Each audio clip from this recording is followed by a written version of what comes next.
Ninakusalimu kupitia jina la Yesu Kristo ambaye ndiye mwezeshi wetu. Ninatumaini usalama. Natumaini usalama.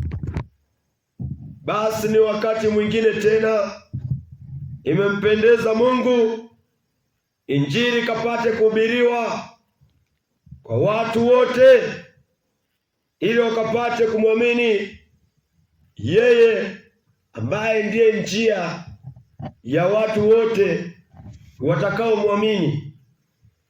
Leo tuendelea na ujumbe mwingine ambao unasema Yesu ndiye sadaka ya dhambi zetu. Kitabu ni Yohana Mtakatifu, ule mstari wa kwanza na wa 29. Yohana Mtakatifu mstari wa kwanza. Yohana Mtakatifu sura ya kwanza mstari wa 29. Nitasoma sawasawa na maandiko yanavyosomeka. Siku ya pili yake amuona Yesu anakuja kwake, akasema, tazama mwana-kondoo wa Mungu aichukuaye dhambi ya ulimwengu. Tazama mwana-kondoo wa Mungu aichukuaye dhambi ya ulimwengu. Yesu Kristo anafanyika kuwa mwana-kondoo wa Mungu. Ndipo naye Yohana Mbatizaji akamshuhudia kwa watu wote, akishuhudia akisema, tazama mwana-kondoo wa Mungu aichukuaye dhambi ya ulimwengu, akiwa na maana ulimwengu ndio sisi. Ulimwengu ni mimi na wewe. Dhambi iko kwa wanadamu. Hivyo anasema, angalieni, mtazame yeye, wekeni tumaini kwake. Yeye ndiye ana mamlaka, yeye ana uweza wa kuchukua dhambi, wa kuondoa dhambi mahala popote penye dhambi. Pale tutakapomtazama Yesu, utakapomwangalia Yesu, utakapomwamini Yesu Kristo, yeye ndo anaondoa dhambi kwa kila mtu. Ana mamlaka, ana uweza wa kuondoa dhambi zako zote ulizozitenda na unazokusudia kuzitenda. Lakini ni pale tu utakapoamini. Inatupasa tumwamini Yesu, inatupasa tumwamini Yesu Kristo. Enyi watu wote, tupate kumwamini Yesu Kristo. Maandiko ndiyo yanaorodhesha ya kuwa Yesu pekee ndiye aliyepewa mamlaka ya kuchukua, ya kuondoa, ya kutoa kabisa dhambi ndani ya moyo wa mwanadamu. Ni Yesu Kristo ndiye ana uweza, ndiye Roho Mtakatifu ambaye akamshuhudia kwamba tazama, huyu ni mwana-kondoo wa Mungu, huyu ni sadaka wa Mungu. Ikimaanisha kuwa mwana-kondoo hivyo ni sadaka kwa ajili ya ondoleo la dhambi. Yesu ambaye ana utukufu wa juu, ana utukufu wa enzi, amekiacha kiti chake cha enzi, akaja duniani, akafanyika kama mwana-kondoo, yaani mnyama. Tokea zamani kondoo na wanyama wengine walihusika katika kuchinjwa ili wakafanya upatanisho, wakafanya ondoleo la dhambi. Ndivyo ilivyokuwa desturi ya watu wote walioko Israeli kipindi hicho cha nyuma. Lakini Mungu anasema akupendezwa na sadaka za wanyama, akupendezwa na fahari wote. Maana mwanadamu hata alipotoa mnyama, alipotoa mbuzi, alipotoa kondoo, bado dhambi yake iliendelea kukumbukwa kila baada ya mwaka. Ilitakiwa fanye hivyo, ndipo anaandaliwa mwana kondoo ambaye ataondoa dhambi milele na milele kwa yeye atakayemwamini. Yeye huyo mwana kondoo pekee ndiye anatumwa na Mungu, anatolewa na Mungu. Yesu ndiyo sadaka ya Mungu kwa ajili ya watu wote. Yesu Kristo anatolewa na Mungu akapate kusafisha mioyo inayotenda maovu, mioyo inayotenda uasi, mioyo inayotenda mabaya, watu wanaofanya machukizo, waliofarakana na Mungu wao. Yesu Kristo anatolewa ili akapate kuwarejesha watu, akapate kuwafidia wengi, akapate kuwanunua wengi, kuwatoa katika wimbi la dhambi, katika pango la dhambi, katika giza, katika uchafu wa namna yoyote. Yesu anaitwa kondoo. Kwa nini Yesu anaitwa kondoo? Maandiko yanaweka wazi. Ukisoma kile kitabu ni Waibrania 9 ule mstari wa 22. Na katika Torati karibu vitu vyote husafishwa kwa damu, na pasipo kumwaga damu hakuna ondoleo. Na katika Torati karibu vitu vyote husafishwa kwa damu, na pasipo kumwaga damu hakuna ondoleo. Hivyo Yesu Kristo anatii Torati kwanza. Torati liliamuru ya kwamba vitu vyote vikapate kusafishwa kwa damu, vitu vyote vikapate kupata ondoleo kwa upande wa damu. Hivyo dhambi ya mwanadamu pasipo damu ingesingeweza kusafishwa, ingesingeweza kuondoa, ingesingeweza pasipo damu, kama ilivyokuwa desturi ya wana wa Israeli walipotenda dhambi. Pale walipojulishwa tu, walirudi manyumbani mwao, wakaleta mbuzi, wakaleta mifugo mingine kama Torati ilivyoamuru, ili wakapate kuchinjwa, wakaondokane na hatia. Lakini Mungu anataka sadaka iliyo bora. Sadaka zilizoko duniani kote hazikumpendeza Mungu. Mungu anaangalia apate kumtoa nani, ili akapate kupendezwa na huyu mwanadamu asitende maovu tena. Ndipo anamtoa Yesu Kristo, anamfanya akafanyike kuwa sadaka. Yaani mwanadamu analinganishwa na kondoo. Hii niweke chini sana ikapate kunihuzunisha. Mwanadamu kama wewe anabadilishwa kuwa kama mnyama ili akachinjwe, watu wakapate msamaha wa dhambi. Ndipo Yesu Kristo anapata kuchinjwa kwa ajili ya mimi na wewe, kwa ajili ya watu wote, akapate kuwapatanisha na Mungu wao, akapate kuwanunua katika utumwa wa dhambi. Yesu ndiye fidia ya wote.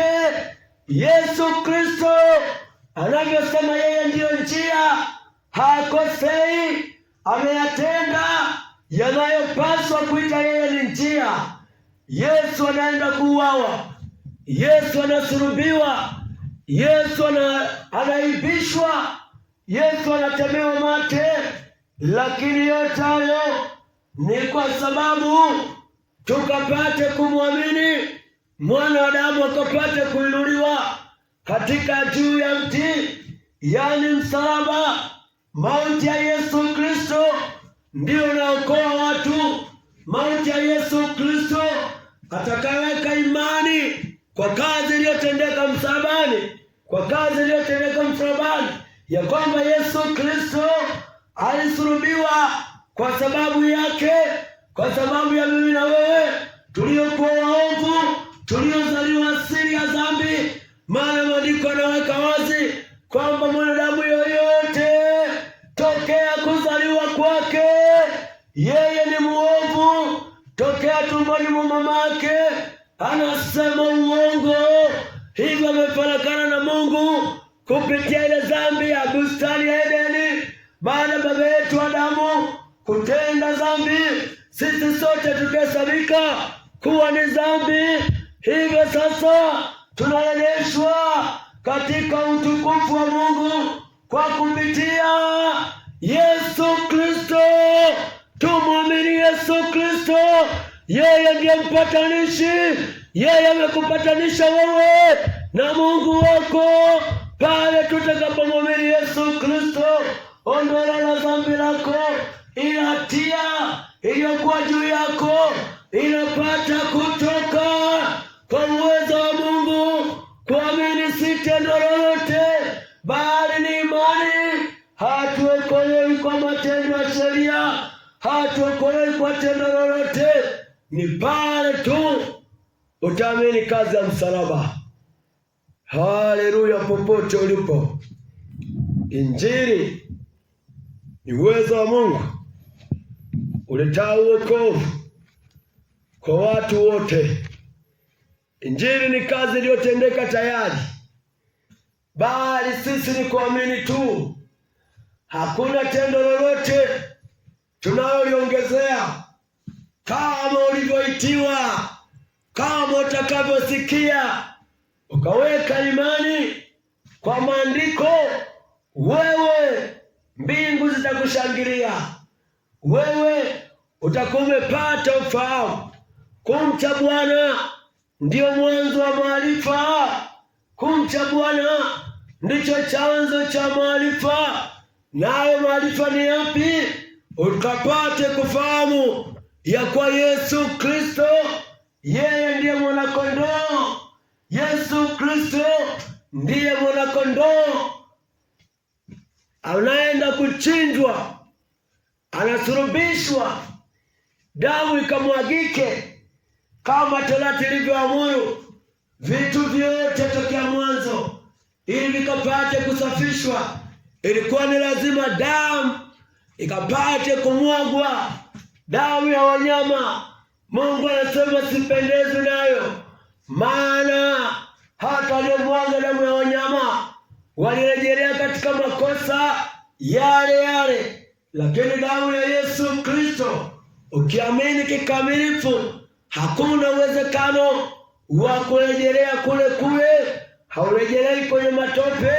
Anasema ukishaogeshwa haurudi tena matopeni. Anasema ukishakula haurudi tena matapishi. Maana mwenye utayaona ni kinyaa, utayaonea kinyaa, kwa sababu upo katika hali ya utakaso. Yesu Kristo ndiye mwanakondoo aliyechinjwa kwa ajili ya ondoleo la dhambi. Yesu Kristo akapate kuaminiwa na watu wote. Enyi wanaume wote, enyi wanawake, wakubwa kwa wadogo, mwaminini Yesu Kristo, mukapate kuepukana na ghadhabu ya Mungu, mukapate kuepukana na uasi, mukapate kuepukana na matendo ya jinsi ya mwili yale ya kutokea kuzaliwa. Yesu anaondoa asili ya mwanadamu, anaweka asili ya kuwa mwana wa Mungu. Yesu Kristo anabadilisha. Kwa yeye aminiye liko tumaini la kubadilika, la kumbadilisha. akaache kutenda mabaya.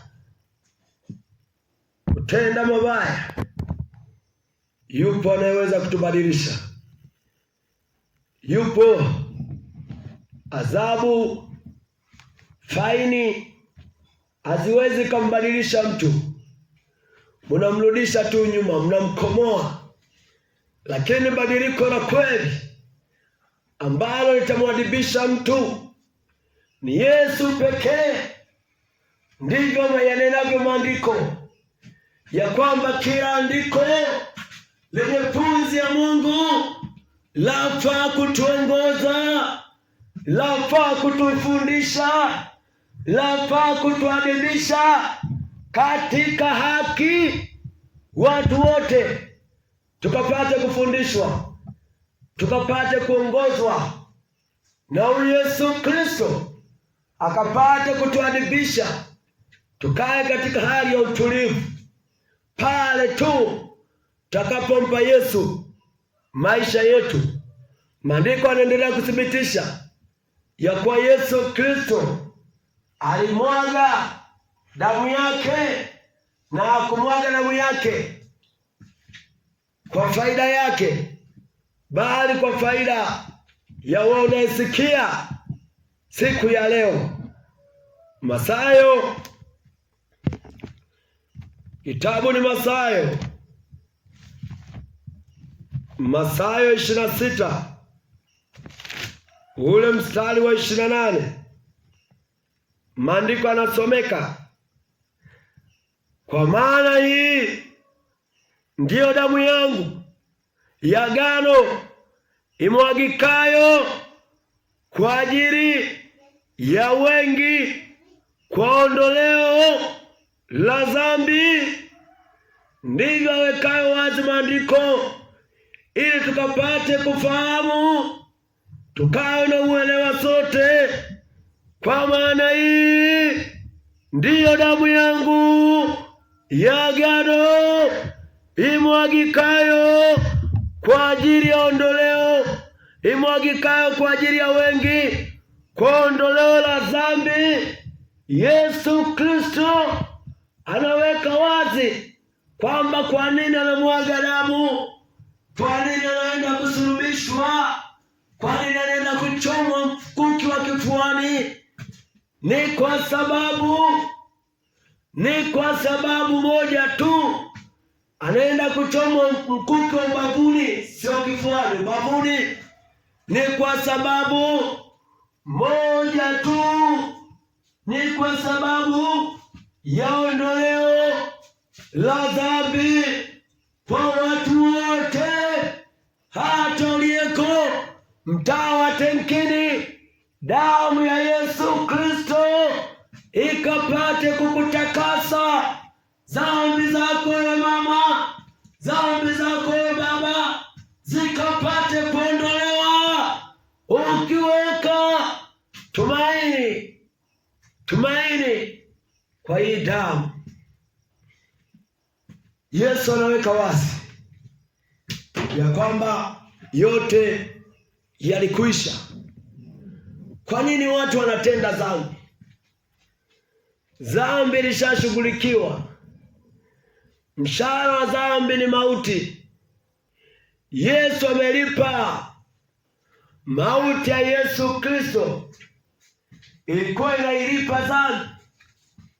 Shetani analipwa kwa mauti, ili kila mtu amwaminie Yesu Kristo asije kaonja mauti. Yesu pekee, mauti yake inaenda kutulipia sisi sote. Lakini watu wanaendelea kutenda dhambi, ya kwamba pengine labda maandiko yanadanganya. Nataka nikwambie hapana, neno la Mungu halidanganyi. Wewe ndio unayejidanganya. Wewe ndio umeshupaza shingo yako, umekuwa ni mgumu kuuelewa uokovu, umefumba masikio yako, hutaki kusikia, hutaki kuamini. Ndugu yangu, hiyo ni mbaya. Dhambi ya kutokuamini itapeleka watu wengi kuzimu. Watu wengi wataangamizwa kwa kutokuamini tu. Maandiko yanasema kuwa yeye aminiye na kubatizwa ataokoka, yeye asiamini atahukumiwa. Ipo hukumu kwa yeye asiamini maandiko matakatifu, ipo hukumu. Epuka hukumu, epuka kuhukumiwa kizembe. Na mwangali ulisikia injili, umeisikia injili, imesimama.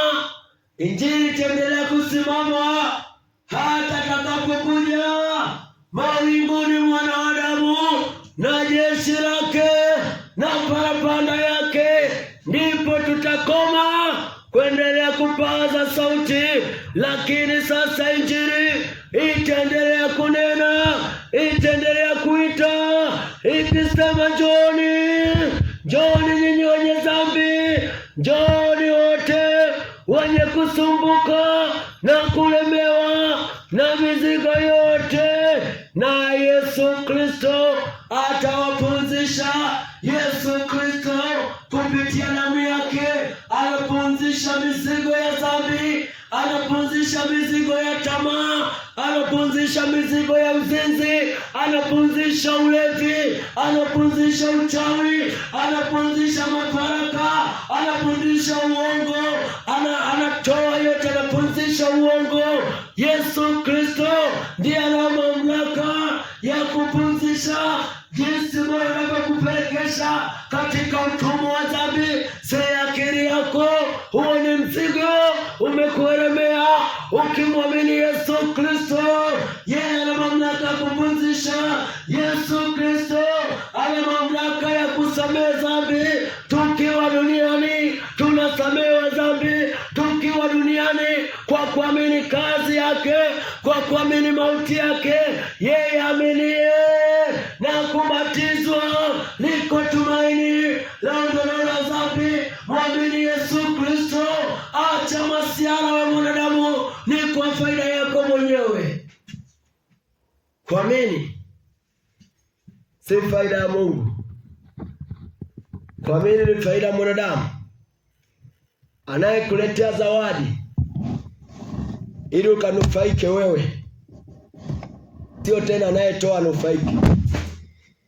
Anakuletea ukapate kufurahi wewe, ikapate kukusaidia wewe. Yesu anaachilia uokovu kwa ajili ya faida ya mwanadamu, lakini ataifunua jehanamu kwa ajili ya hasara mwanadamu. Maana alikataa kuenenda sawasawa na muumba wake. Muumba wetu ametuumba, lakini watu wamependa vitu alivyoviumba muumba wetu kuliko kumsikiliza yeye. Unapenda shughuli, usijue hizo shughuli zimewekwa na nani. Unaipenda asubuhi, haujui aliyeiruhusu asubuhi ni nani. Unapenda mambo yako yakaende, hauna mahusiano na aliyekuweka duniani. Amka, geuka, mgeukie muumba wako kabla siku mbaya zijakupata, kabla hujafikia wakati ule ambao utakuwa peke yako. Roho yako inakuja kuchukuliwa, na unaona anayekuja kuichukua ni mauti. Unaona ni kuzimu kuna kushangilia. Vile unapoondoka duniani haukuwa na mahusiano na Mungu, utaanza kusumbua watu, kanitieni fulani aniombee. Hata angeomba angekesha. Yale uliyoyatenda duniani ndio anaambatana na wewe. Hatuendi mbinguni kwa maombi ya wachungaji, hatuendi mbinguni kwa sala, bali watakaomwamini kwanza nao watalinda shughuli zao za maisha yao, watajikinga na dunia, watajiepusha na mabaya yote. Pale tu ambapo wataamini maandiko, ndivyo watakavyoishi nayo. Lakini wale ambao wameweka tumaini la kwamba sijui utaombewa, hiyo haipo kimaandiko. Huo ni uoga tu wa watu wanaotaka kufa. Pale anapoona wamekuja malaika weusi, wale wanyonya damu, wanaitaka nafsi yake, ndipo naanza kuhangaika, unaanza kuhaha. Pengine labda nikiombewa, pengine labda ikiwa hivi nikitoa sadaka, nyakati zitakuwa zimeisha. Hebu muamini huyu Mungu ametenda yote haya kwa mwanadamu, ili mwanadamu tukapate kuamini. Njia pekee ya usalama ni kumwamini Yesu Kristo. Asante kwa kusikiliza neno la Injili asubuhi ya leo. Nikapate kuishia hapa. Hata ningeinena Biblia nzima, kama si wa kuamini, hautaamini tu. Asante Mtakatifu, wewe